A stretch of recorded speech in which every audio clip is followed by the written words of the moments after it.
Hoje é dia 12/11 de 2020, são 13 horas e 25 minutos na cidade de Franca, São Paulo. Nós vamos ler a obra Perseverança, autor espiritual Shirley, psicografia de Edson Flauzino Sene, revisão Sene Júnior. É um romance que trata da mediunidade de um rapaz, uma mediunidade bastante diferente daquelas que a gente tem conhecimento. O protagonista da história é Giuseppe Restart. Ele tem dois irmãos, um mais velho, ele tem 18 anos, um irmão mais velho de 21 e uma irmã mais nova de 15. Tem o pai, tem a mãe, tem uma tia, uma prima. E como o romance se desenvolve durante o período da escravidão, então tem ali a casa grande, tem uma mucama chamada Crustácea, e esse pessoal acompanha esse processo mediúnico desse rapaz. Como uma família muito rica, o pai sustenta todo mundo, esse rapaz, Giuseppe Restart, ele sofre desmaios, ele está normal, de repente desmaia, bate a cabeça no chão, e a única pessoa que acode ele é a irmã mais nova, Diná. Essa moça é o anjo da guarda do Giuseppe. Os demais familiares, pai, mãe, irmão, tia, preferem que ele esteja morto, porque é uma família muito rica e ele é a vergonha da família. Pelos desmaios e pelas coisas que ele conta quando ele retorna desse processo de desmaio. Ele conta que ele lembra de encarnações anteriores, descreve as reencarnações, e ele tem tanta consciência disso que ele diz que ele é um devedor perante a vida, inclusive para a própria família dele, porque durante essa rememoração, vamos dizer assim, ele sabe exatamente o que ele fez para os familiares. Então ele assumiu uma postura de resiliência, de paciência e, acima de tudo, de não exigir nada da família, porque ele só deve, vamos dizer assim. Então, diante dessa situação, ele se conforta, né, na busca da fé, da conscientização de que ele está realmente reparando aquilo tudo. E o mais interessante nisso é o seguinte: ele, apesar de ser filho de um latifundiário, de um coronelzão da época, ele se preocupa com os negros, se preocupa com os escravos, com aqueles que sofrem a ação justamente desses momentaneamente favorecidos pela história, né?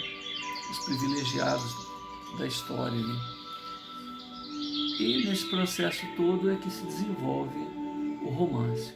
Então, página 1, Perseverança. Era tarde e o sol já declinava no horizonte aos fundos da residência do jovem Giuseppe Restart. Com seus 18 janeiros, ele se encontrava meditando à beira de pequeno caramanchão. Às vezes, Giuseppe passava por um estado alterado de consciência, desdobrando-se em espírito e se vendo na forma de um homenzarrão bruto, fisionomia rústica, e para seu pesar, naquela oportunidade, ele cometia atos ilegais e imorais. Chega a sofrer ataques epiléticos, seguidos de desmaios.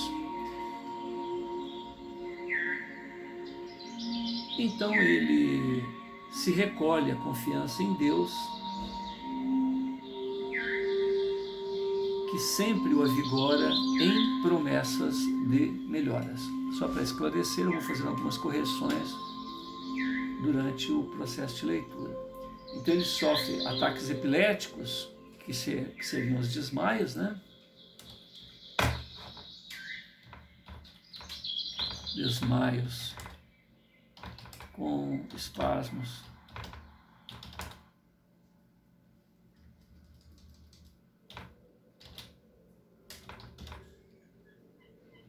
Seguidos de parada cardiorrespiratória.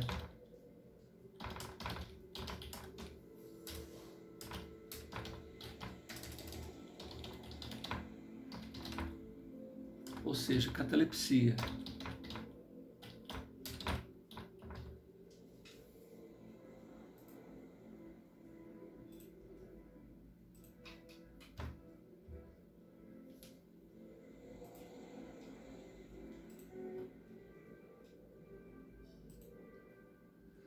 Os familiares de Giuseppe o tinham por sonhador, sonâmbulo, anormal e desequilibrado, filho de pais orgulhosos e ricos, os quais se sentiam violentados com a rotina do rapaz.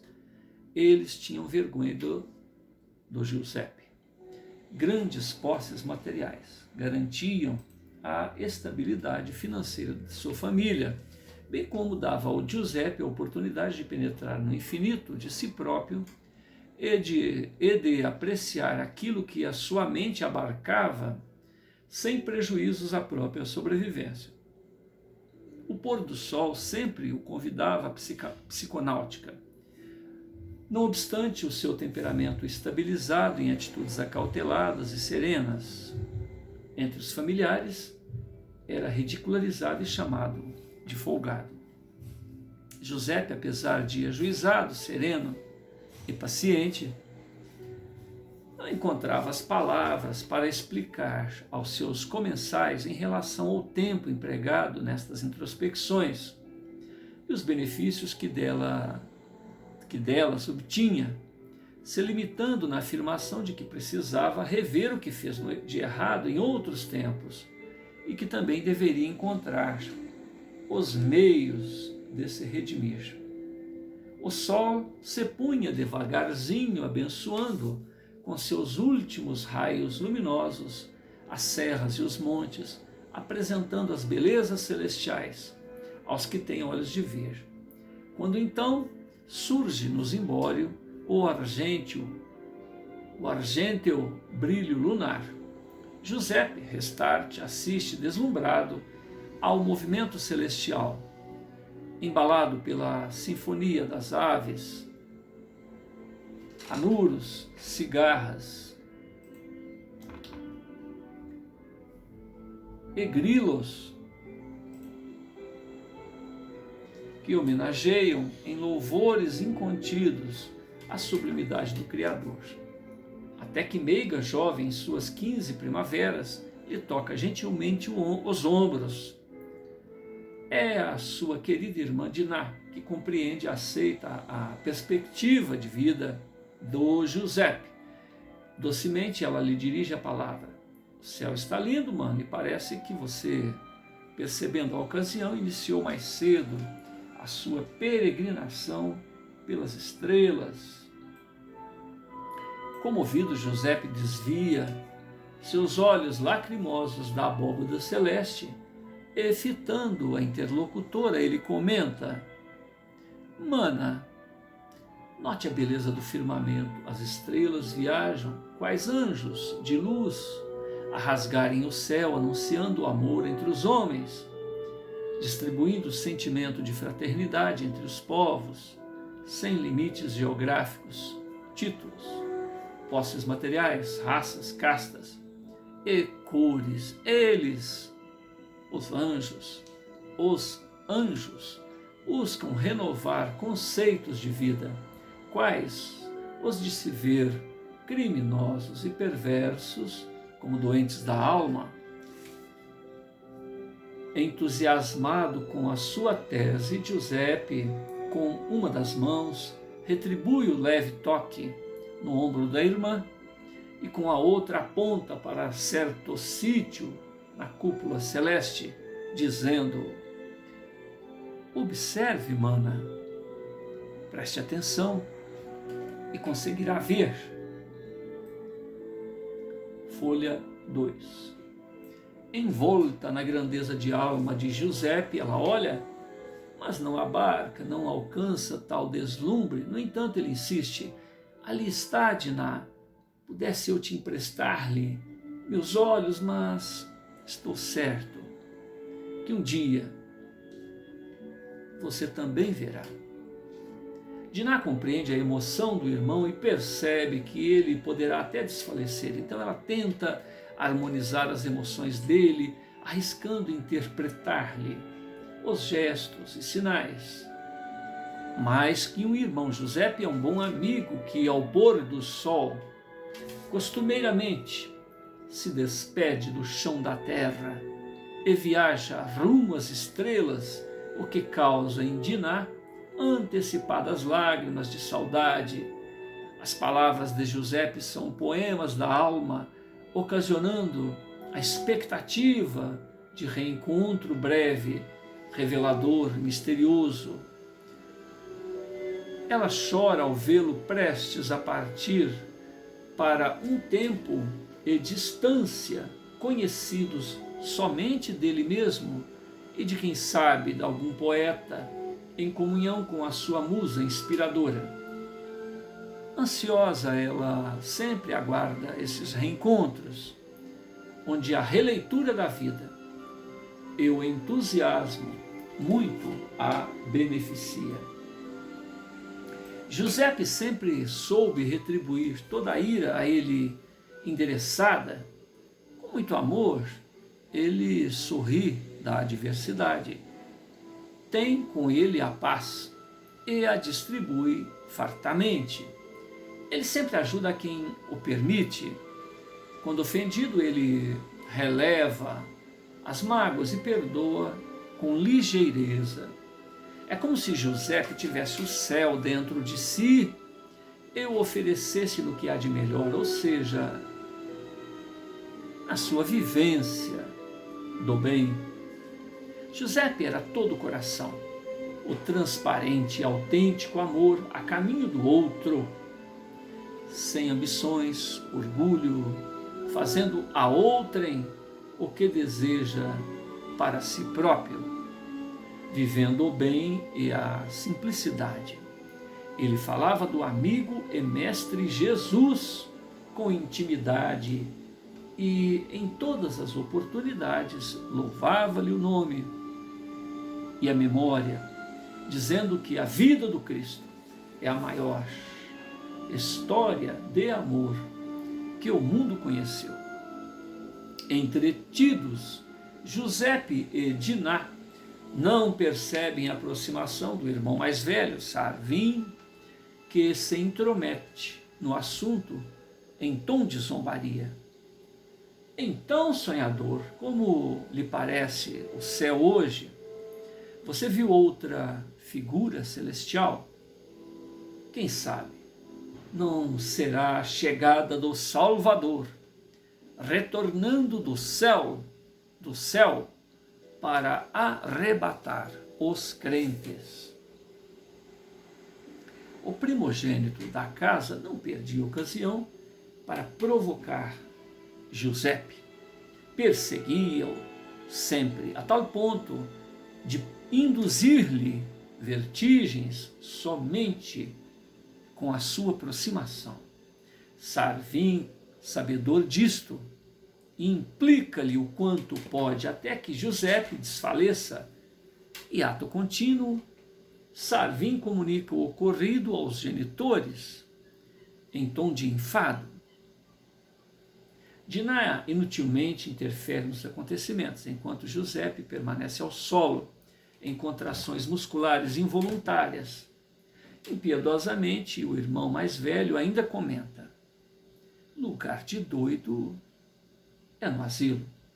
O primogênito indolentemente sai da varanda, abandonando Giuseppe ao solo, enquanto a jovem tenta reerguê-lo. Diná observa impotente. O sensível irmão, de peito ofegante, garganta seca, coração apertado e olhos brilhantes, a verterem lágrimas quentes, quais límpidos e misteriosos cristais, rolando pela face, espelhando o que estagia no mundo, o que estagia no íntimo da alma e da vida ao redor. Diná, impotente para retribuir as belas e oportunas palavras que ouviu do irmão, ela simplesmente acompanha aquele anjo a abrir as asas da alma e buscar refúgio em algum recanto dos bem-aventurados. Giuseppe, com a consciência expandida pelo desdobramento do corpo, tinha informação das razões que moviam aquela aversão por parte de Sarvin, bem como da irmã de sua mãe, a tia Norma, que ocasionalmente aparece por ali em visita. Tratava-se de compromissos anteriores onde os feriu gravemente na alma, e por isto Giuseppe teria que superar estas antipatias na presente encarnação, recuperando laços de afeto por ele voluntariamente rompidos. Página 3. As lamúrias de Sarvin sempre chegam aos ouvidos de Norma, a tia, reforçando sua animosidade para com o rapaz. Instantes após, outros fraternos se reúnem em torno daquele corpo abatido, qual espólio de guerra, um troféu à impiedade.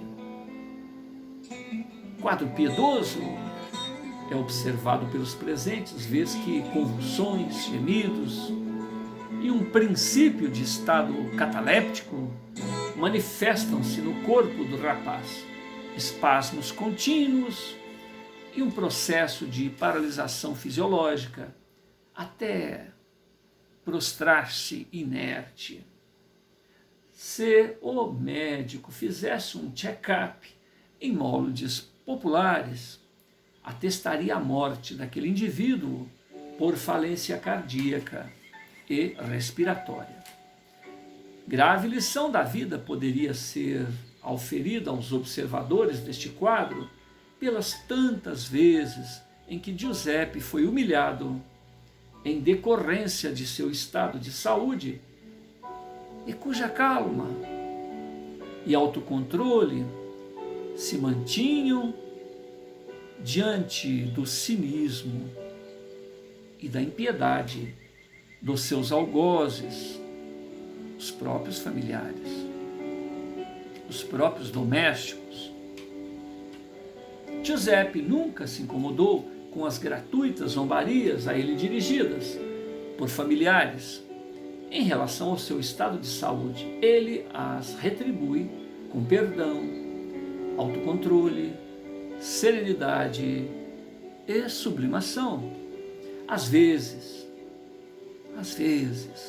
sem as janelas da compreensão da alma, se fica sem entender por quem os sinos celestes dobram, entusiasticamente homenageando os verdadeiros e desconhecidos heróis, cujas almas despertas, perseverantes, que percebem gratamente a solidariedade a verter dos céus em seu socorro, o calor fraternal, as doces vozes que em uníssono louvam a misericórdia divina, que a todos retribui a possibilidade de se reabilitar junto à própria consciência, as situações em que se equivocou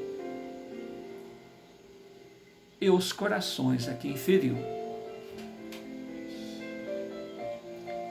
Ainda são desconhecidas estas lições para aqueles que rastejam nos primórdios evolutivos, mas cujo esforço de si próprios, sob os auspícios da perene, irreprimível e brutal evolução, irão compreender a solidariedade universal e a infinita misericórdia divina.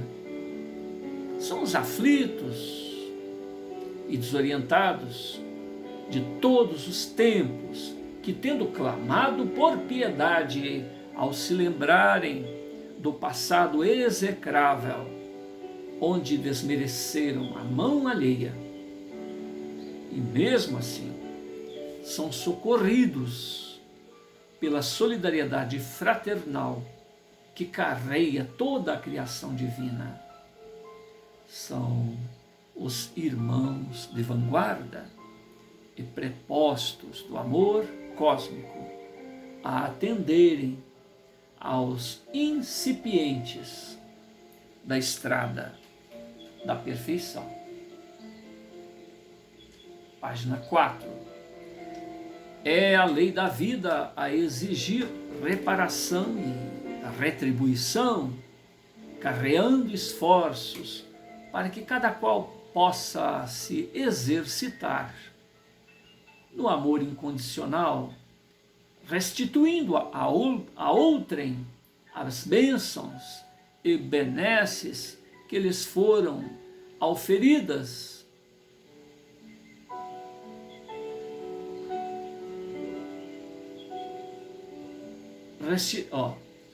Repetindo, é a lei da vida a exigir reparação e retribuição, carreando esforços para que cada qual possa se exercitar no amor incondicional, restituindo a outrem as bênçãos e benesses que lhe foram auferidas por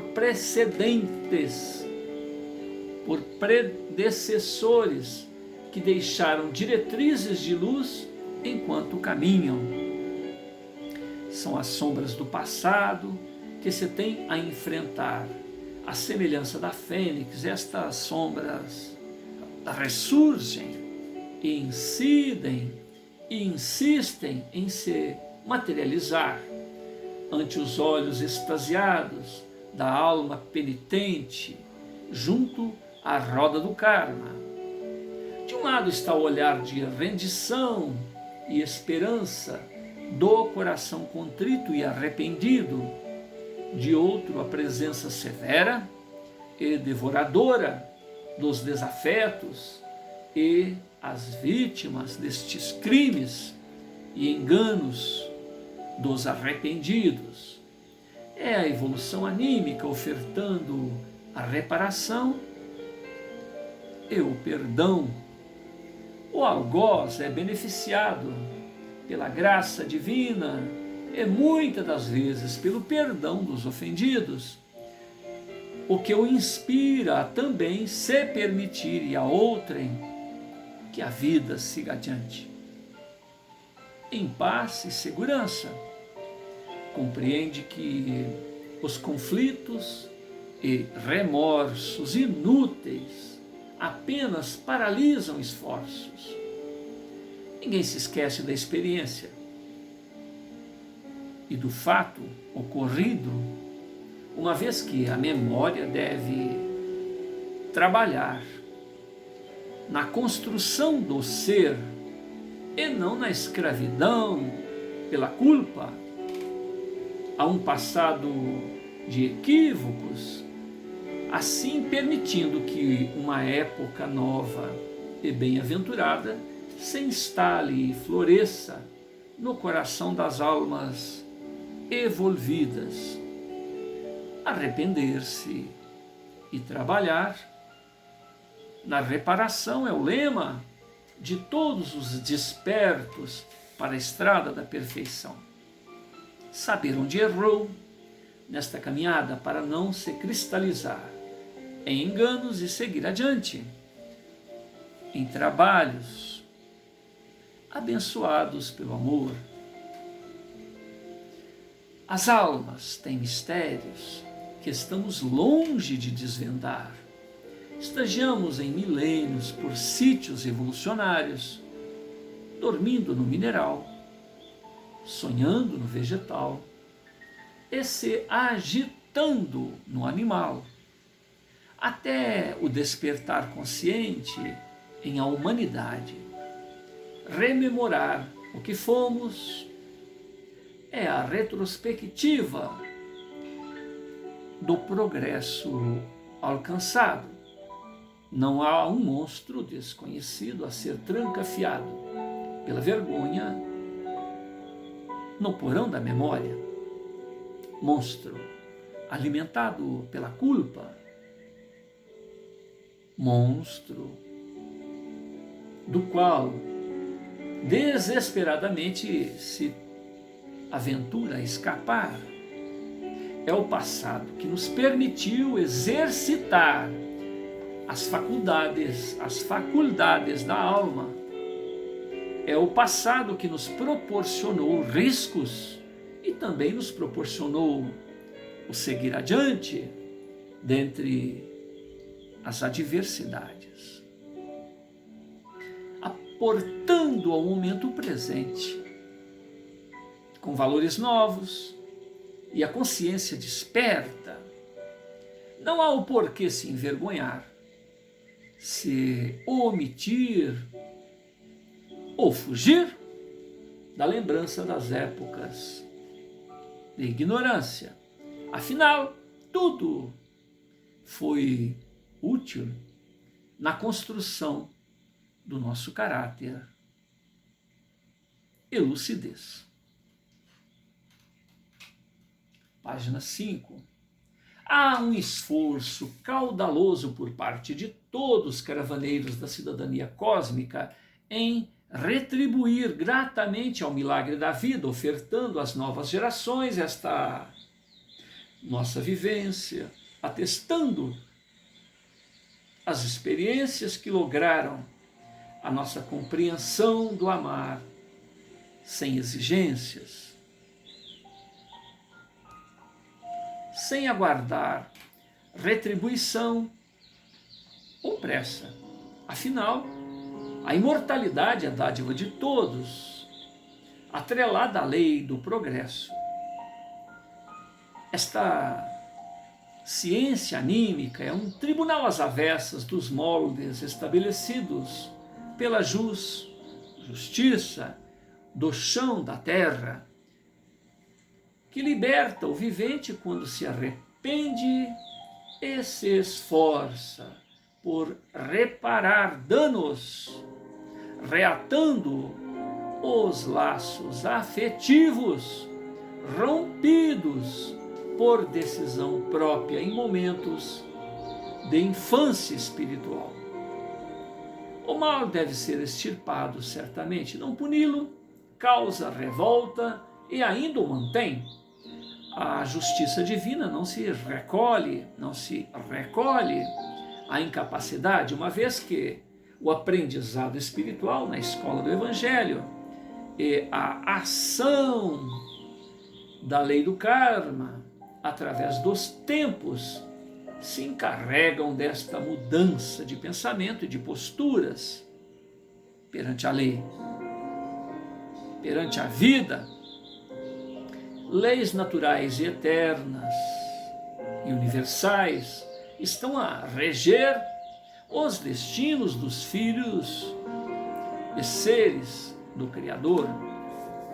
O homem é o obreiro de sua própria libertação e os obstáculos acumulados em seu caminho são os meios de obrigá-lo a sair da indiferença e de se utilizar de suas forças latentes. Orgulhosamente presumir saber o que não sabe é tão prejudicial quanto ignorar o conhecimento das verdades que proporcionam o bem, o glorioso progresso e o caminho da felicidade. A sabedoria é ter consciência da própria ignorância, ter a mente sempre atenta as lições da vida. A lei natural fornece o direito natural, decorrente do cumprimento de deveres a reger todo o cosmos, seres, espíritos deste universo infinito. A lei natural é o paradigma a inspirar legisladores humanos como bússola superior. A lei natural é a regra suprema da legislação. A lei natural é a filosofia perenes a nortear as legislações humanas. A verdadeira felicidade consiste na paz de consciência, decorrente do cumprimento das obrigações. E a verdadeira riqueza está em não se iludir com tantas necessidades. A benesse do amor se autolocupleta e tem o preço de doação incondicional. Quanto mais se doa, mais se tem. Apesar das eventuais ingratidões dos beneficiados. Página 6. Lei natural é a justiça. Lei natural é a lei de justiça. Lei do karma, embalando retornos à vida física, e também é a lei dos estados de erraticidade. Lei a tratar desigualmente situações desiguais, caso a caso, completando o serviço de iluminação que conselhos, pregações ilustradas nas vidas nobres não alcançaram. A reencarnação permite a recapitulação de lições indevidamente aproveitadas na construção do ser. Lei natural é a lei que permite padecer injusta lesão causada a outrem. Lei a infligir a dor como efeito de atentados à lei universal e imutável do amor, visando